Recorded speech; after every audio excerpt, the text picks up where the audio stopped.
tothom, al darrer Telenotícies us vam fer una pregunta molt important. Com podem ajudar a construir l'hivernacle pels nens i nenes de l'AIO?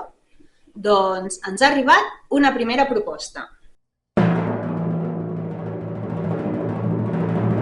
Dimarts i dimecres passarem per totes les classes venent roses solidàries.